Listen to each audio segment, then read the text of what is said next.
We're suddenly in a psychiatric talk with Picard and some guy. If we follow the previous episode, we assume this is all in his mind, as he's in a coma and there's all kinds of Christmas brain activity.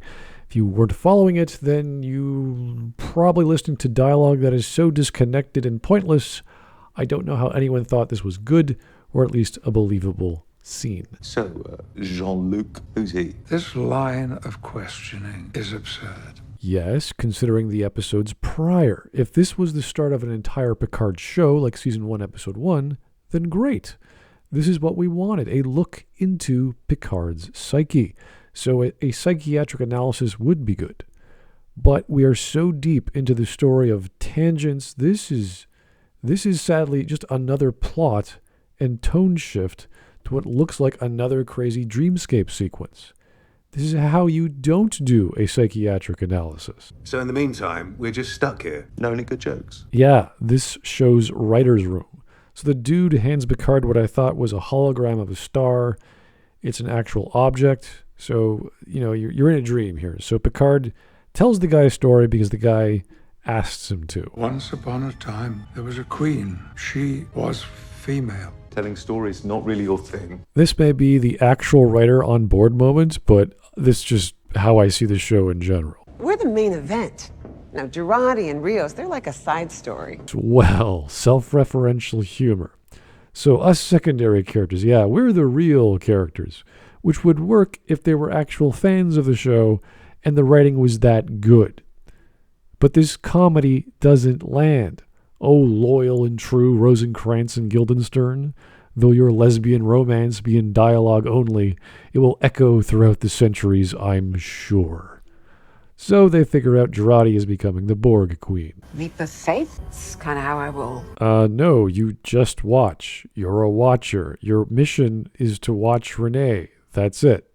There's no faith in anything. You just record stuff. So, Talon goes all interactive dreamscape nonsense. It's long, boring, completely made up, and even at one point Picard says it's irrelevant. Whatever it is irrelevant with what we are trying to fix. So why did we go through with this? And it all amounts to one of two things. Essentially, A, he knew his mom had a mental condition and had to be locked up and suppress the memory of her for some reason. Though there doesn't seem to be any trauma here or anything of that sort. Or B, this is all made up. Somehow this all translates to him thinking that Q wants to teach him how to love again or open his feelings to other people? It's kind of hard to say. This is all dreamscape metaphorical nonsense. Something else. Define something else. Something else. Yeah, Sir Patrick, this is something else in your now tarnished acting career. So Dr. Lady sees Talon doing her whatever to Picard, and of course Talon's eyes have to be white. Never mind the elfish earlobe device on the side of her head. She sees Picard and realizes he's dying or something, I don't know. So Rios asks for Raffi to transport a stabilizer for Picard's brain. She does, and it's a neural oscillator. Be in the moment. Okay, neural. It affects brainwaves. Amplitude, frequency, phase. Gamma waves? Are you kidding me? So Rios wants Dr. Lady to use a tool that she doesn't know what it does or how it works to somehow fix Picard's brain. Okay. How is this real?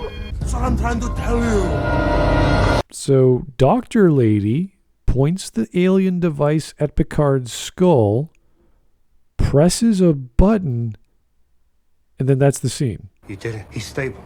And Rios couldn't have done that? There was no HUD, no indicator screen, no feedback. There was nothing.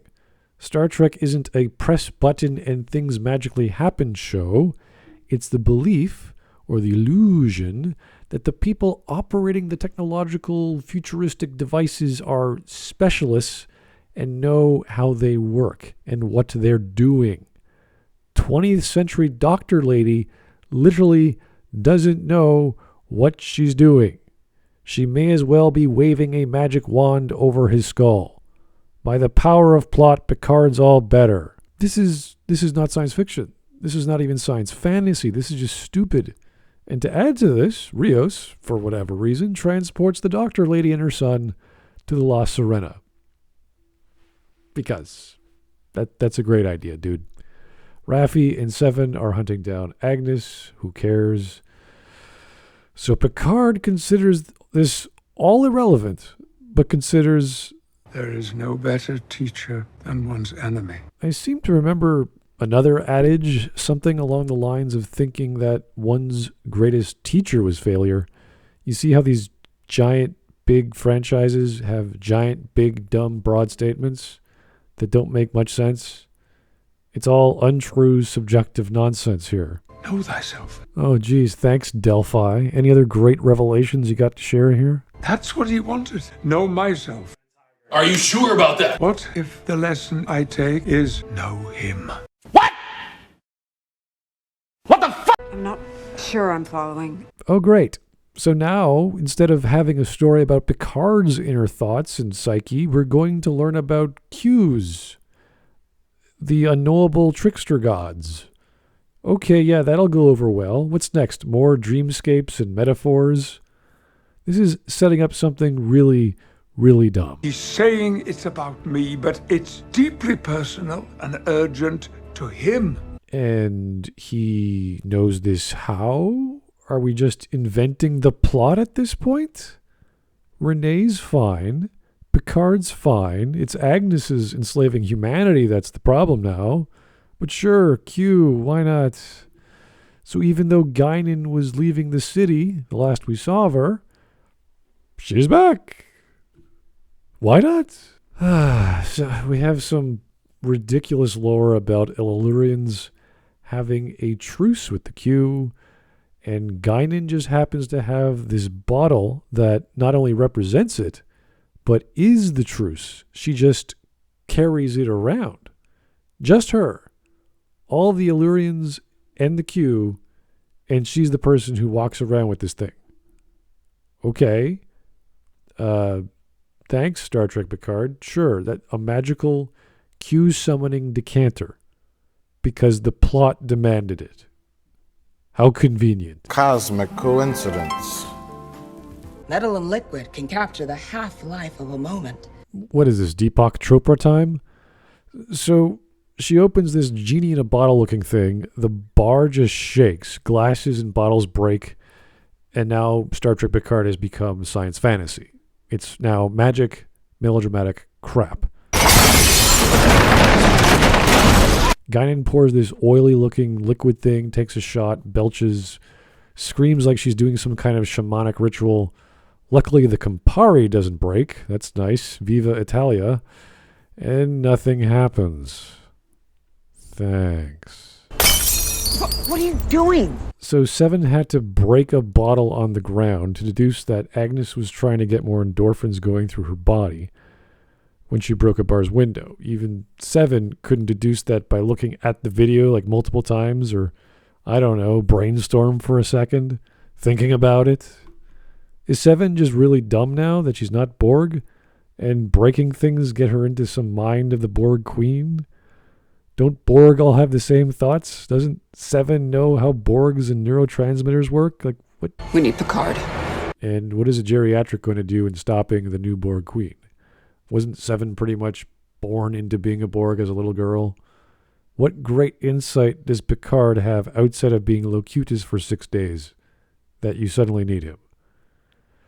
Anyway, Stranger Man comes into 10 Forward and starts talking about sci-fi stuff, which is now the second meta-commentary of this episode. Turns out he's FBI or a federal agent or something and has some camera recording when Picard transported here. So, Picard and Guinan get captured and the episode finally ends. That's good, because that was something. Didn't see it coming there. Conflict in the last 20 seconds. Fantastic writing there, boys. 10 out of 10. Would watch again because I've already purged it from my memory with a neural oscillator.